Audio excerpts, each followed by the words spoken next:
Sekarang ini nih saudara, kampanye anti Arab ada tidak? Ada tidak? Hati-hati. Menyerang Habaib Ba'alwi tujuannya menyerang Arab.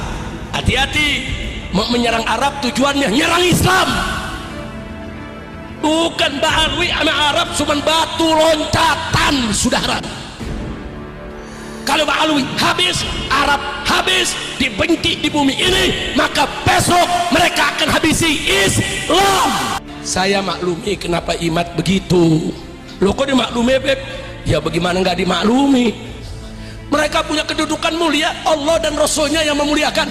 Bahkan Allah mewajibkan kepada umat Islam, orang beriman, untuk cinta dan hormati mereka. Cintai, hormati mereka. Assalamualaikum warahmatullahi wabarakatuh. Om Swastiastu, Namo Buddhaya, salam kebajikan. Ketemu lagi dengan 9.0 TV dari Buta Pandita Lopi, Kabupaten Bulukumba. Sahabat-sahabat dimanapun juga berada, cuplikan video di awal tadi itu kita sudah melihat bagaimana Imam Unyil kembali memframing bahwa membenci Ba'alawi itu sama dengan membenci Arab.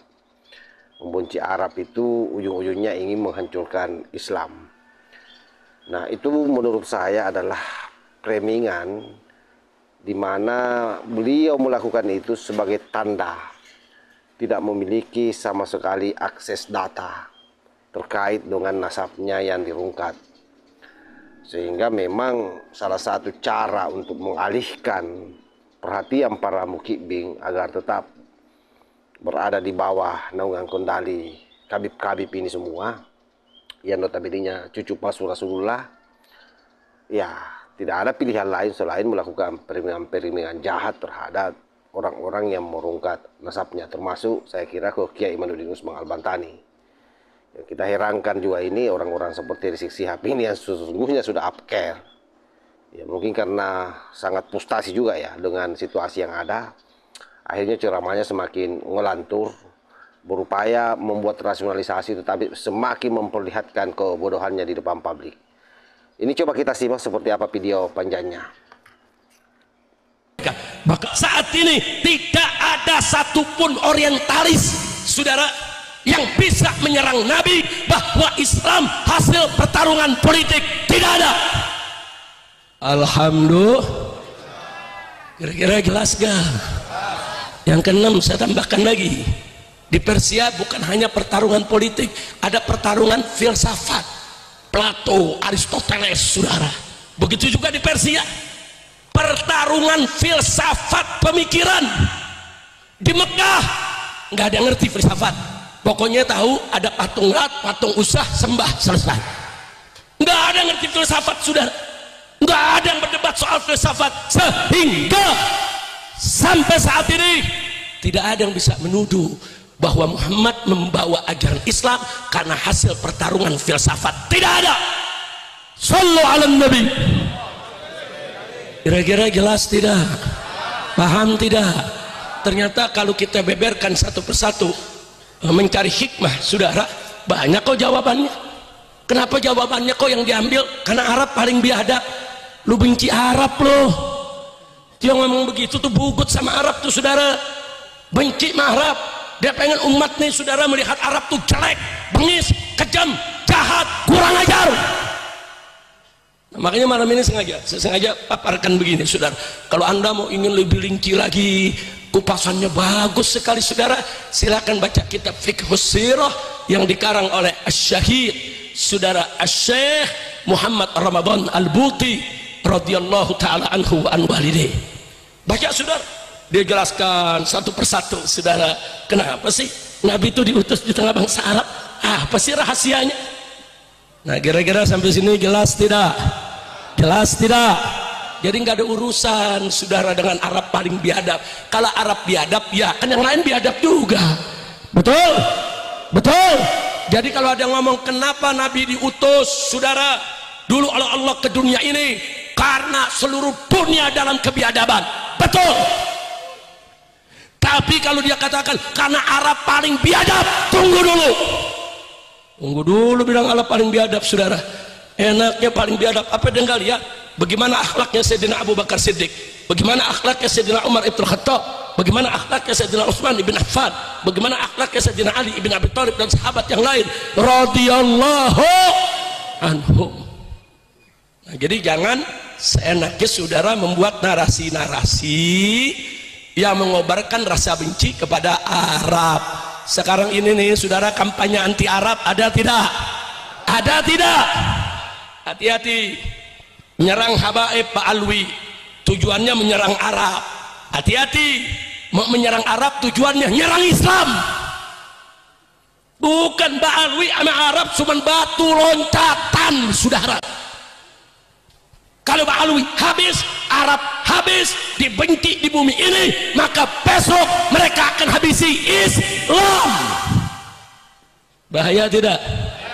Bahaya tidak? Nah kalau gitu nih yang begini-begini gerakannya biarkan atau lawan?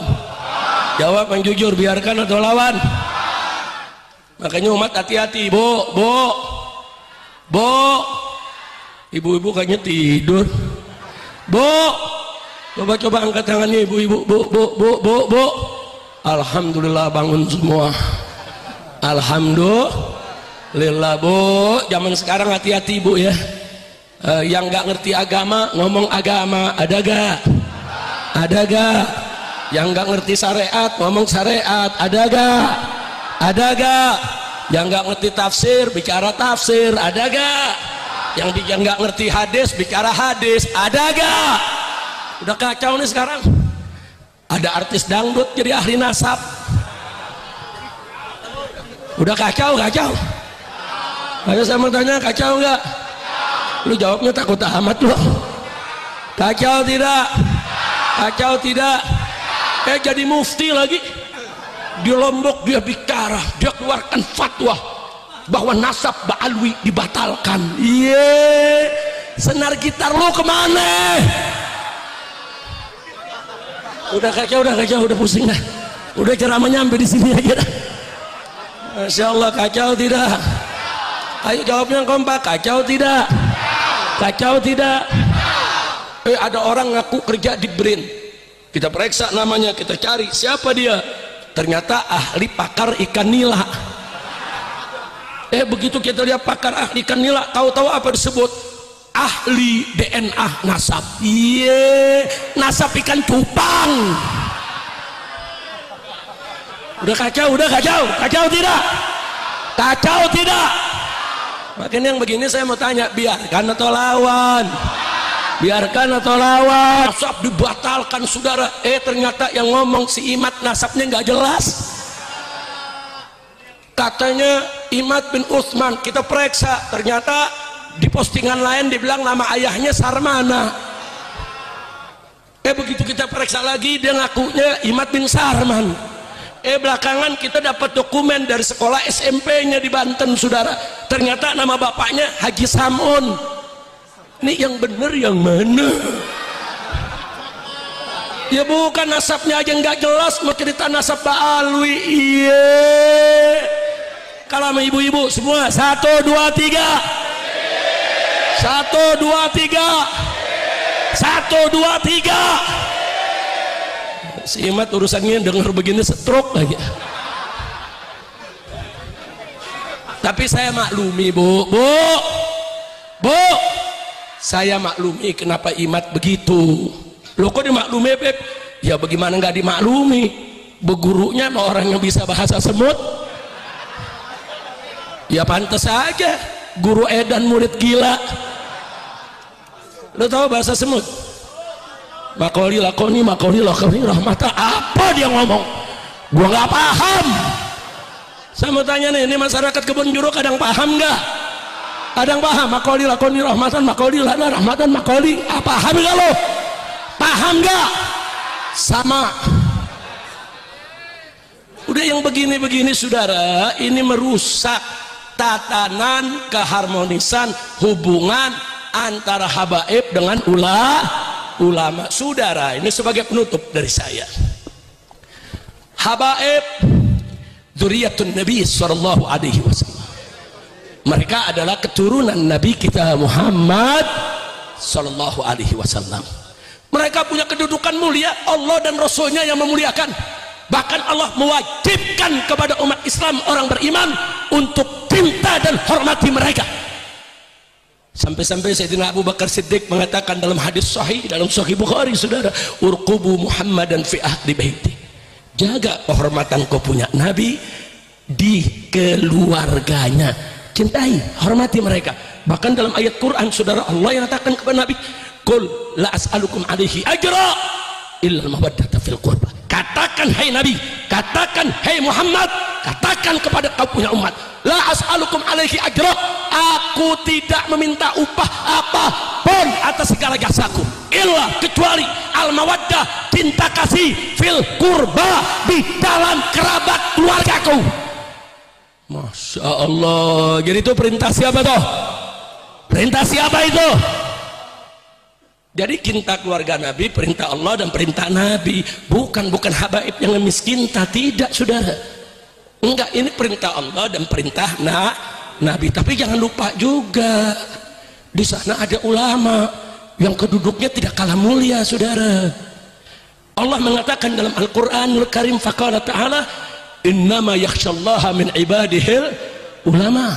Sesungguhnya, saudara, mereka yang takut kepada Allah, saudara, hanya dari kalangan ulama. Allah puji ulama-ulama yang takut kepada Allah. Enggak sampai di situ, Allah naikkan derajatnya, yarfa'illahu alladhina amanu minkum walladhina utul ilma darajat. Dan dalam hadis Nabi mengatakan, al ulama warasatul anbiya. Para ulama adalah pewaris Nabi. Nah, saya tanya, kalau gitu kedudukan ulama mulia tidak? Jawab yang keempat, kedudukan ulama mulia tidak? Kedudukan kiai mulia tidak? Kedudukan ajengan mulia tidak? Kedudukan para tuan guru mulia tidak? Siapa yang memuliakan mereka? Siapa yang memuliakan mereka? Jadi kedengarannya apa yang disampaikan oleh Rizik Syihab ini benar. Kalau orang goblok, maksudnya orang bodoh yang memang tidak memahami sama sekali sejarah tentang bagaimana Islam ini tersebar di Indonesia ataupun tersebar di dunia. Tetapi bagi orang-orang yang mengerti dengan sejarah, saya yakin menganggap bahwa Rizik Syihab ini stres, apalagi dikait-kaitkan dengan bagaimana orang-orang yang disinyalir atau dituding oleh mereka membenci kelompok Lawi. Dengan begitu berani dia menegaskan bahwa kebencian terhadap Ba'lawi itu adalah kebencian terhadap Arab. Kebencian terhadap Arab itu adalah kebencian terhadap Islam dan ingin menghancurkan Islam, bayangkan itu. Ini kan logika yang sangat tidak masuk di akal ya. Sekolah Kiai Manudin Usman Al-Bantani, seorang santri, seorang Kiai Abbas Buntet, yang notabene-nya adalah merupakan cucu dari pemimpin pahlawan santri di masanya, perjuangan santri di masanya, Kiai Abbas Buntet. Bagaimana keberislamannya, apakah itu juga diragukan oleh Rizik Syihab sehingga dia mengatakan demikian. Artinya terah-terah yang ada hari ini berjuang ingin memurnikan nasab Rasulullah SAW, bukan kaleng-kaleng keberislamannya. Nah, tetapi oleh Rizik Syihab saking stresnya berupaya dia putar balikkan kenyataan, dia putar balikkan fakta yang sesungguhnya kalau bicara soal kelompok yang paling merusak Islam hari ini ya kelompoknya Rizik Syihab. Kenapa? Karena acap kali gerakan-gerakan mereka sesungguhnya gerakan politik ya, tapi dibungkus dengan agama, dibaluri dengan isu-isu agama. Karena dia tahu bahwa kalau orang bicara agama maka akan banyak orang yang ikut. Nah, seperti itu sebenarnya. Jadi sahabat-sahabat jangan sampai kemudian ikut-ikutan terhadap framing yang dibangun oleh Rizik Syihab ini. Saya kira demikian sahabat, mudah-mudahan ada manfaatnya. Wallahul muwaffiq ila aqwamit thoriq. Wassalamualaikum warahmatullahi wabarakatuh.